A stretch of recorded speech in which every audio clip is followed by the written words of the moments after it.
Hey everybody, welcome to Bestie Book Reviews. I'm here with my bestie Mandy. And I'm here with my bestie Jessica. So today's video is all about narrators or audiobooks, not necessarily narrators, audiobooks. So we have 12 recommendations Yes. for audiobooks. We just couldn't narrow it down to 10. We could not.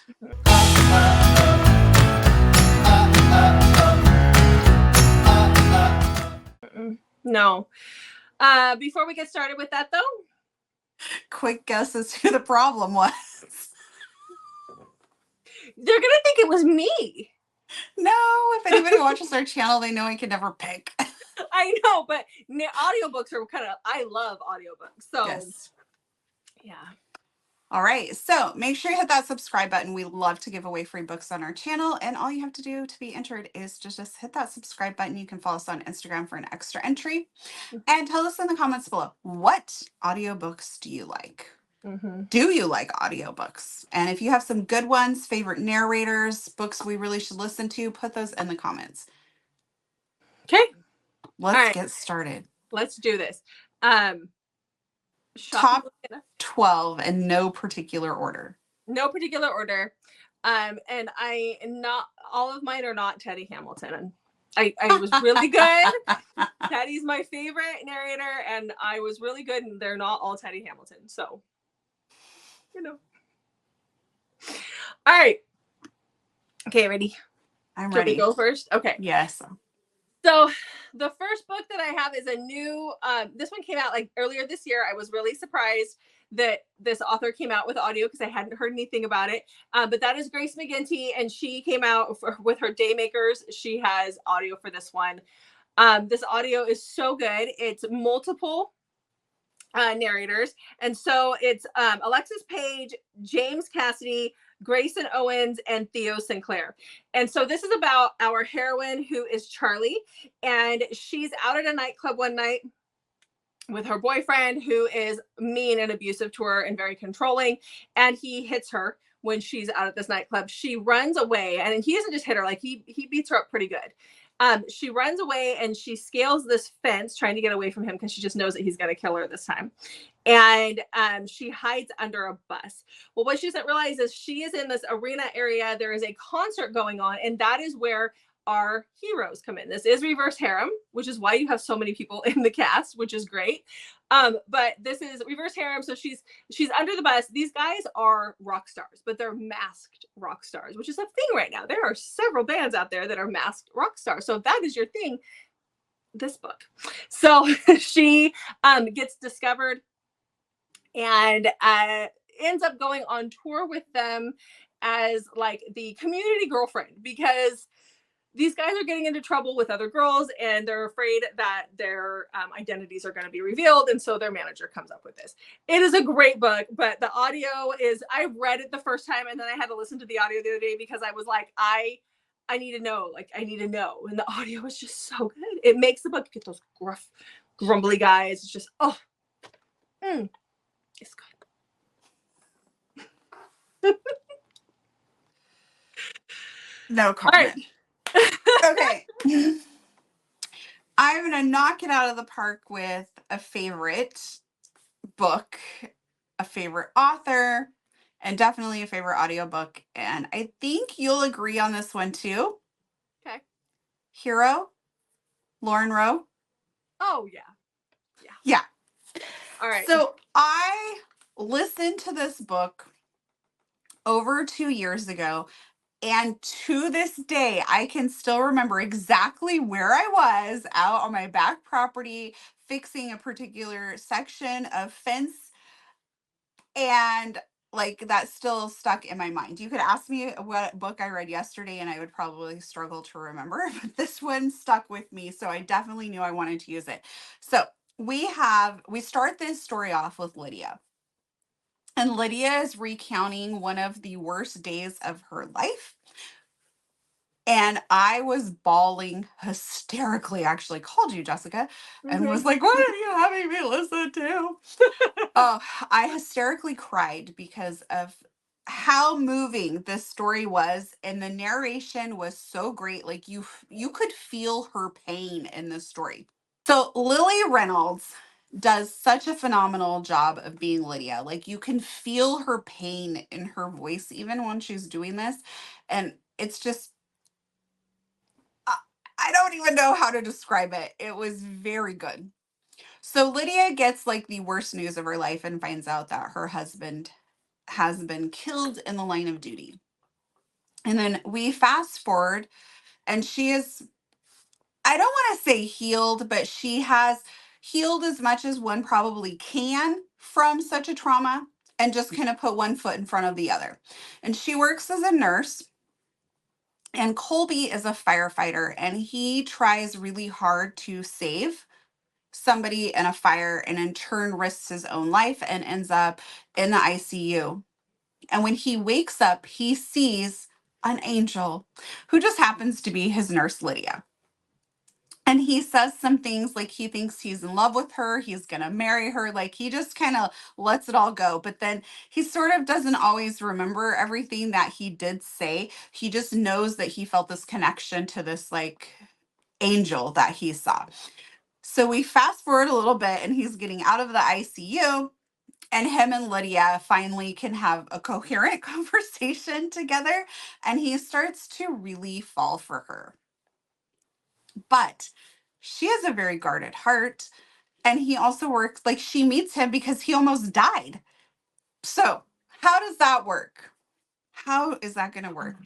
Oh, I forgot to mention John Lane does Colby's narration and does a phenomenal job as well.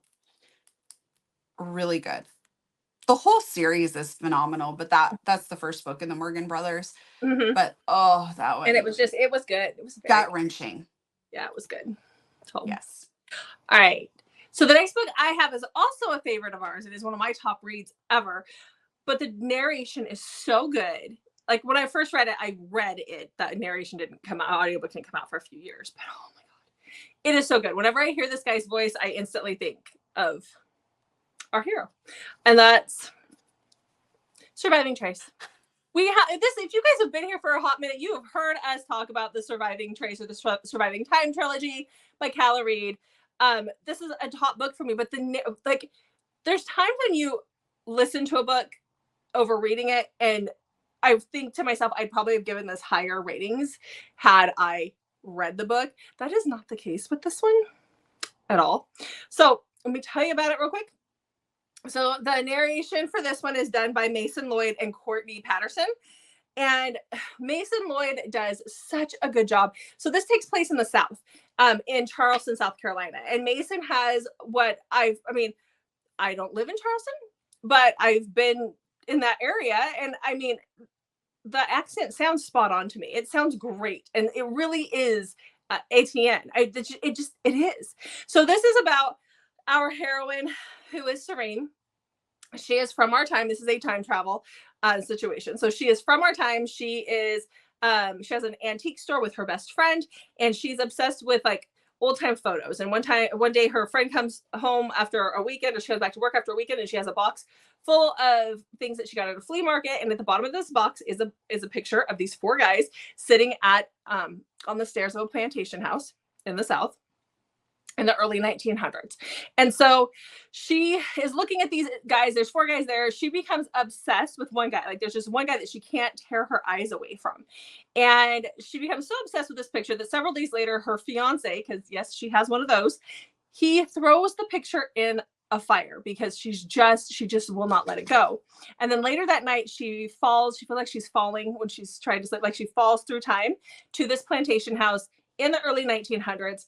And there's a dance going on, and everybody knows who she is. Everybody calls her Serene. They want to know why she's dressed so differently, but they all know who she is. And she keeps getting told that she's going to get in trouble.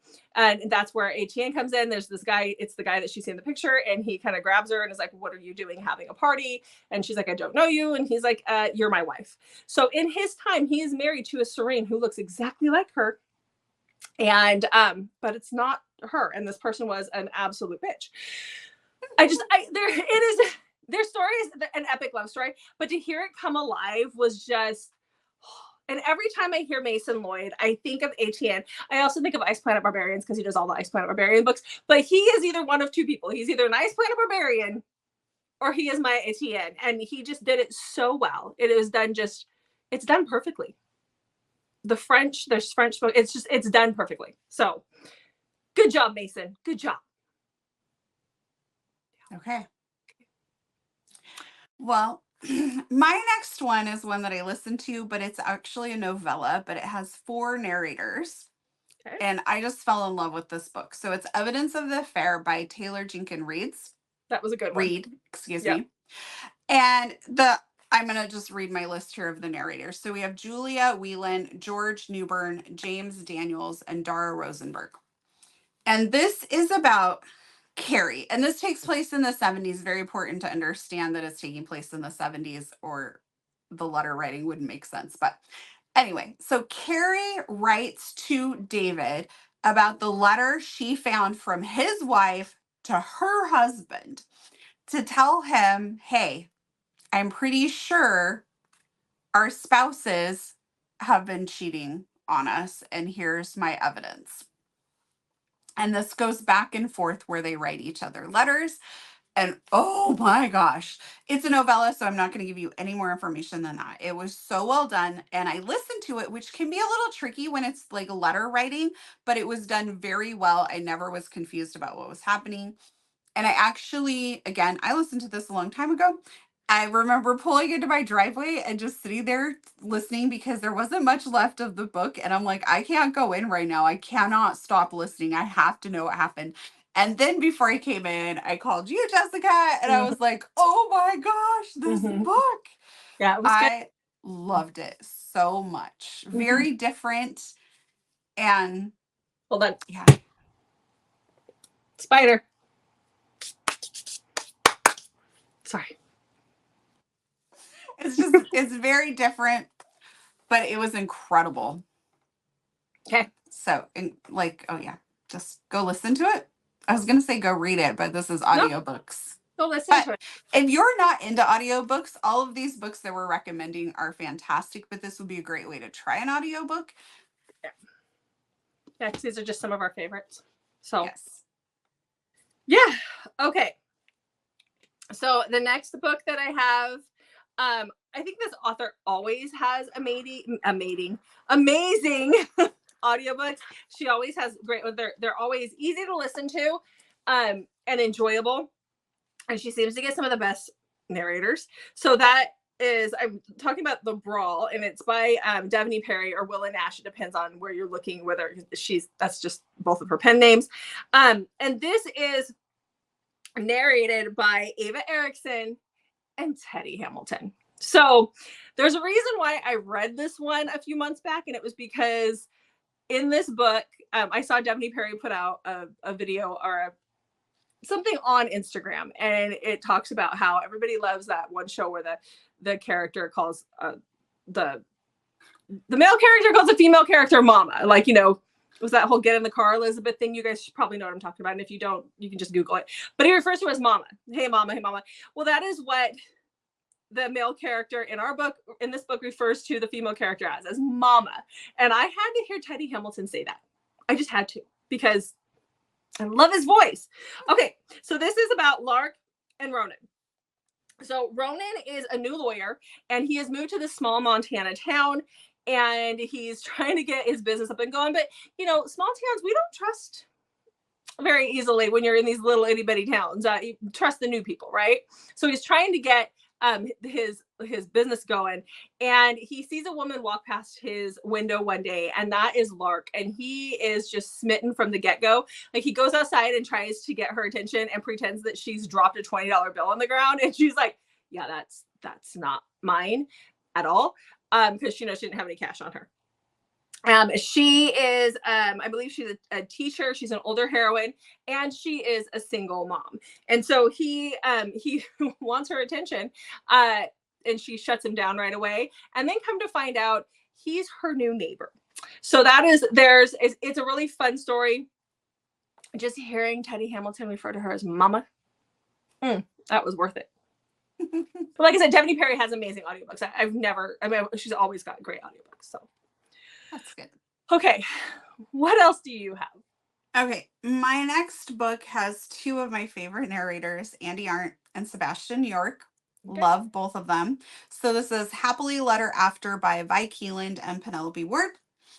And Sadie works for a newspaper column where kids and people write into like Santa and she responds.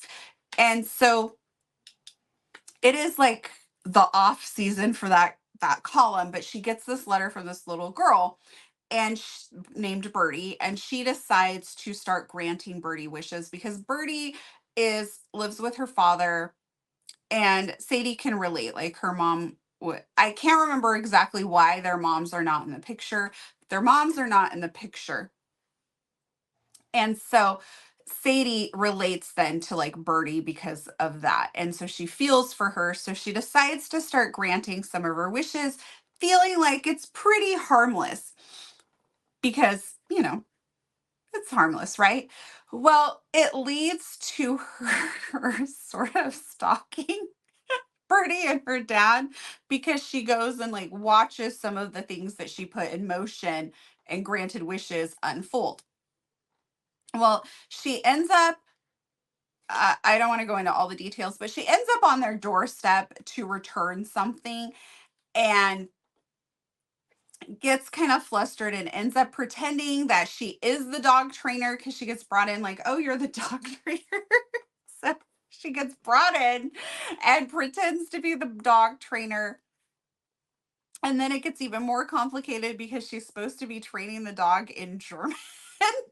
And so she pretends to know German and she doesn't. Then she goes home and is watching like YouTube videos on how to do this. So when she goes back, she knows what she's doing. Like it gets messy pretty quick.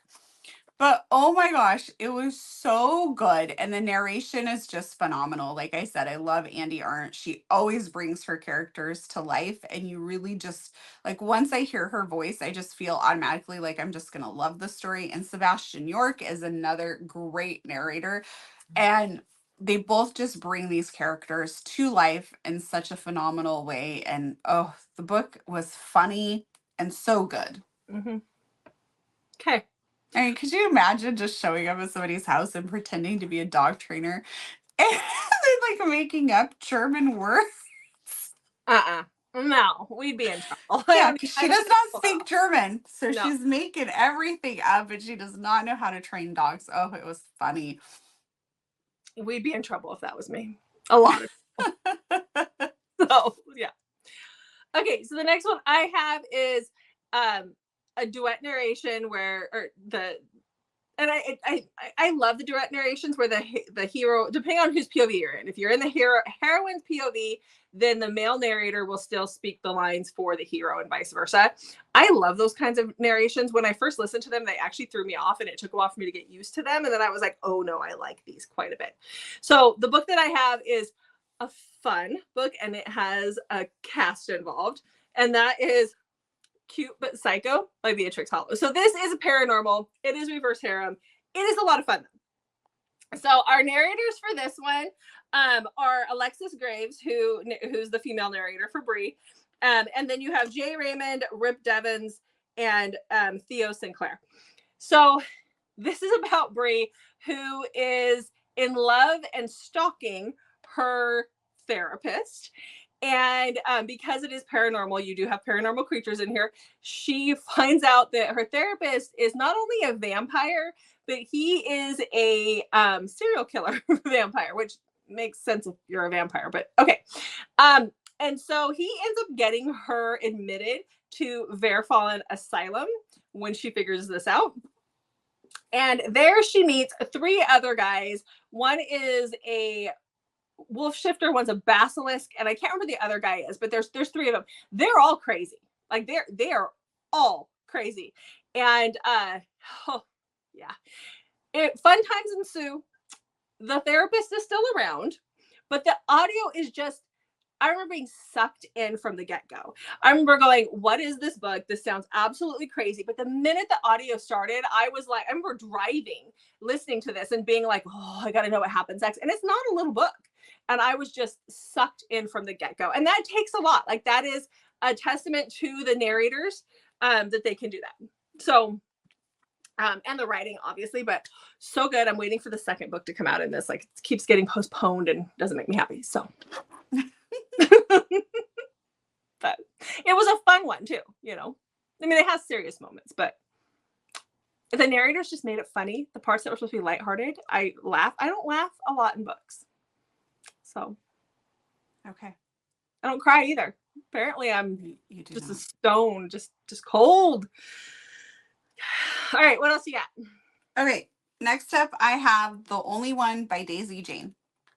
And I picked this for a couple of reasons. The narration is great, but when I tell you about our female heroine, wow. When I tell you about our heroine, you will understand why I absolutely had to pick this book.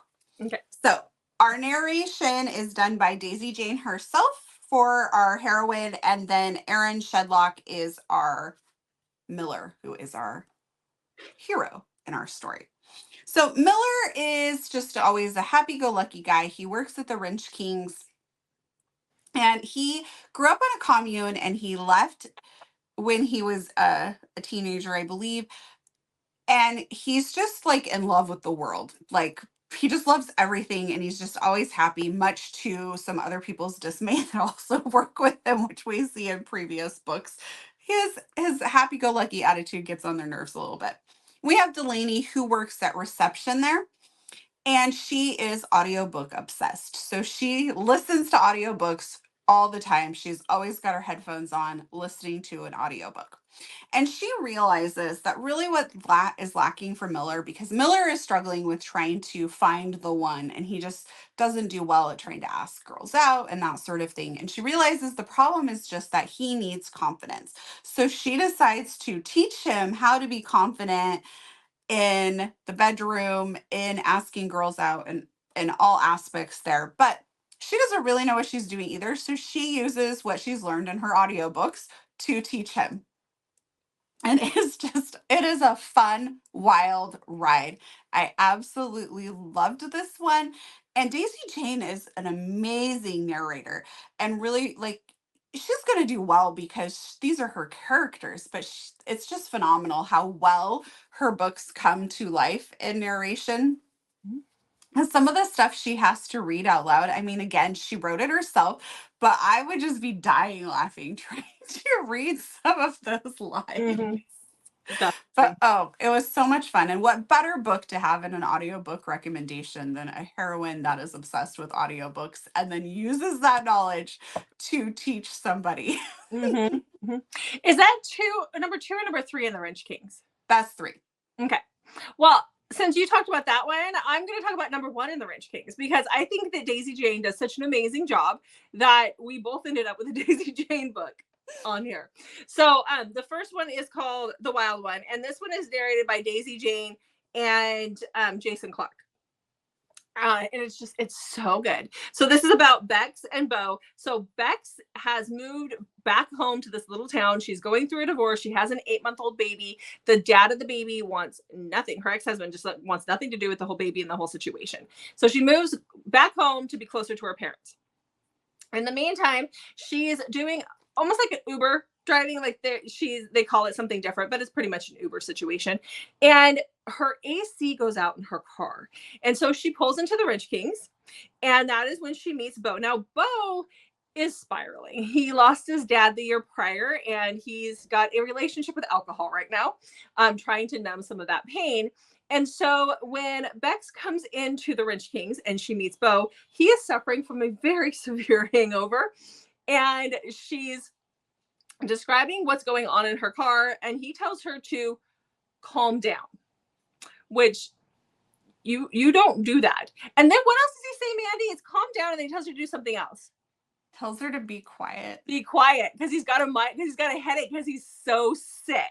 And we hear, like, Mandy and I've talked about this before. We hear his POV. Like, we know we're in his POV when some of this happens.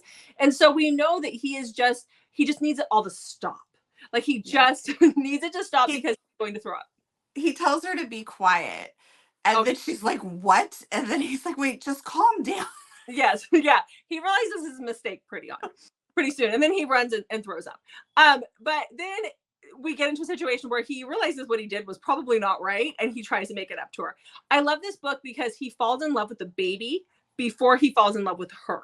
And he is just such an amazing hero, but like just a great guy. But Daisy Jane does such a good job. The male narrator, Jason Clark, he's an amazing narrator. He does a great job as well.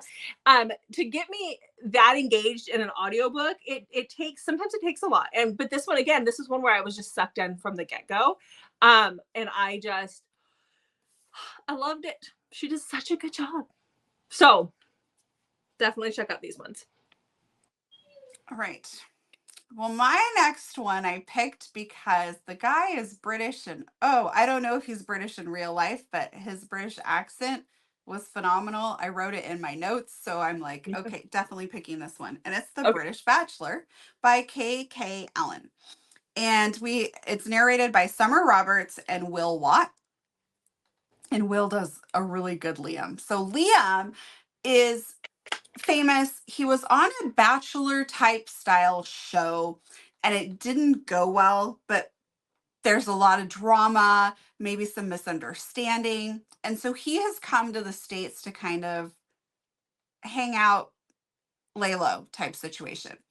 And he's at his really good friend's house who is away, but their nanny is there at this time. And he doesn't they don't know each other are going to be there. So she comes out and just finds him there. And she's like, what's happening?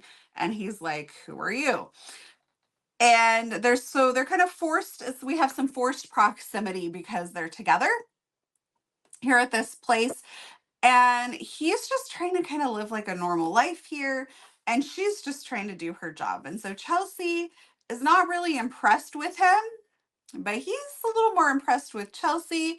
But there's definitely some tension, if we will, between the two of them. And I really enjoyed it. And oh my gosh, Will Watt's voice I was surprised. I thought maybe he was a narrator that just wasn't well known. I looked him up and he has a whole catalog. He has done a lot, but apparently not books that I've read before. So I am not familiar with his work other than in this book. So I don't know if his British accent is his like normal voice or if it is an accent that he did for this book, but it was really good. Yeah. That's why I picked my next book.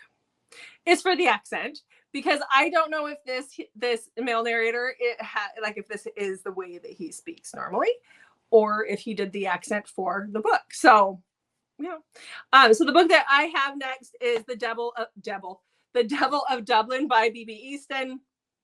And so this is narrated by Elizabeth Cleet and Eric Nolan. I think this is probably, I didn't go to look, but I don't hear the name Eric Nolan all that often, but he has an Irish accent. And granted, I am not from Ireland, but for me, that made the book and that was spot on. Again, I'm not from Ireland. So if you are from Ireland and you're like, that's not what we sound like, I'm so sorry. But for me, that worked, being a, ignorant American. So anyhow, so this one, I love this book too, because of the Irish folklore that was in it. So this is a dark romance. It is a mafia romance. And then, like I said, it has a ton of Irish folklore. So you have Darby, who is our heroine. She is from America. Her mom was from Ireland. Her grandpa lives in Ireland. And so she goes back and visits her grandpa every summer. And when she is a little girl, her grandpa tells her all these stories about the fairies and the fae and stuff in the fairies in the forest in Ireland. And so she decides she's going to go catch herself fairies one day. She's going to go find these fairies in the forest out like behind grandpa's house. And when she does that, she is exploring and she comes across this house that's in ruins, and she meets a little boy. That is where she meets Kellen. He is mute. He doesn't talk. He's very dirty. He's very hungry. He is obviously being neglected and abused. And Kellen is, he's the ward of the priest in town who's not very nice to him. And so she thinks that he's a fairy. He has a cut on his lip and she tries to heal it. They're playing Harry Potter and she tries to heal it with her wand. And there's just some really heart-wrenching things that happen in the beginning. And so she comes back every year to see him, to see her grandpa, and Kellen waits for her every year. Like every year he knows that she's coming back. And then one time she doesn't. And there's things that happen in her life that keep her from going back to Ireland.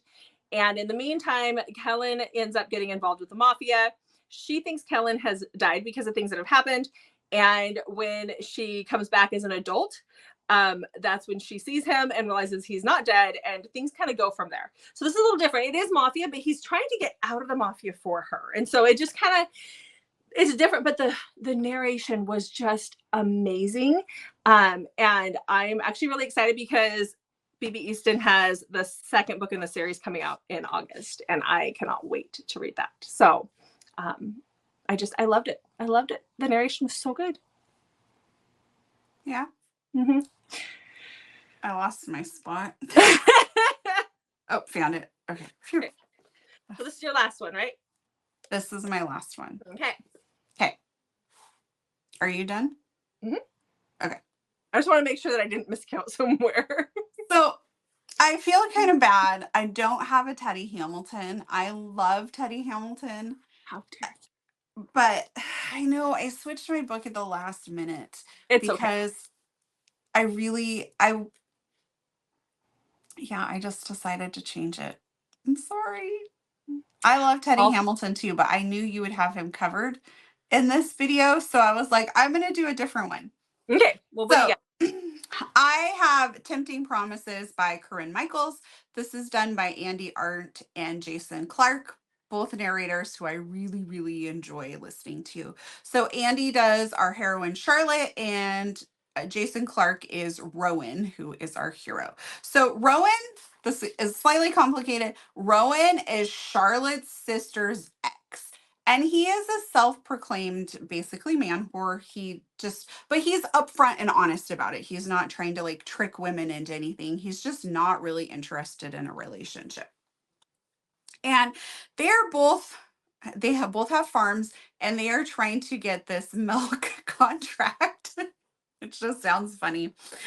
And he has kind of the better farm, but Charlotte is desperate. Like, she's about to lose the farm. She doesn't know if she really wants the farm, but it's in her family. And so she feels like she has to save this farm. And so they're both competing for this. And her friends talk her into going on a weekend hiking trip. And so she reluctantly kind of agrees to go. And they get there, and she decides to do a hike on her own because she's not too thrilled that Rowan is there as well in the group. And so she goes off on a hike on her own, and it starts to storm. And guess who she finds who kind of rescues her? Rowan. And they find a cabin, and they stay there together. And in all good stories, everything can be solved with an orgasm. Mm-hmm. So they solve some of their problems that way.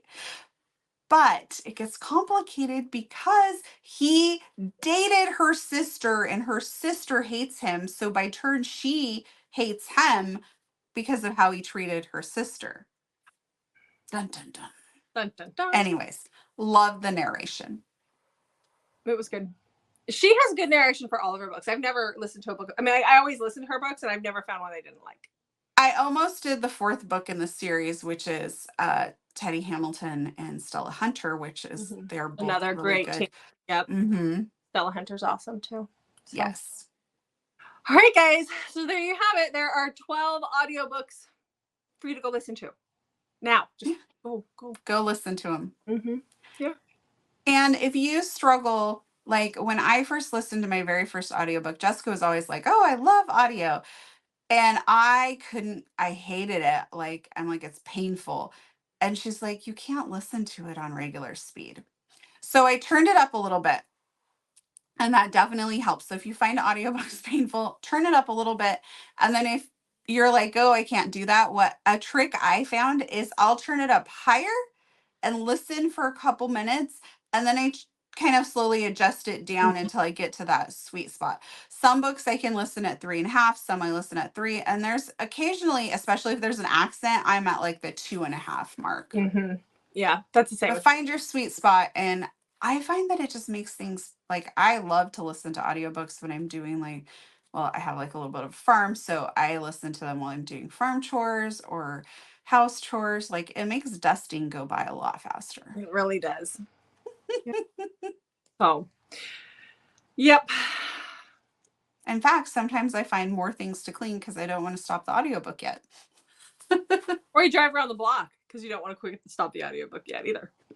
If you I don't really have a block to drive around. No, you'd have to go back to town. Yeah. But I have a block. I have a block. Yeah. You can circle the cul-de-sac. I can circle the cul-de-sac. Just keep going round and around in circles out there. I can back in and out of my driveway. Actually, I'll just sit in my driveway if I don't want to stop right then. Yeah. Yep. So, okay. All right. Well, make sure you check back on Mondays, Thursdays, and Saturdays for new videos from us. Hit that notification button because we do like to drop surprise videos almost every Wednesday as well. Yep. Thanks for watching, guys. We'll see you in the next video.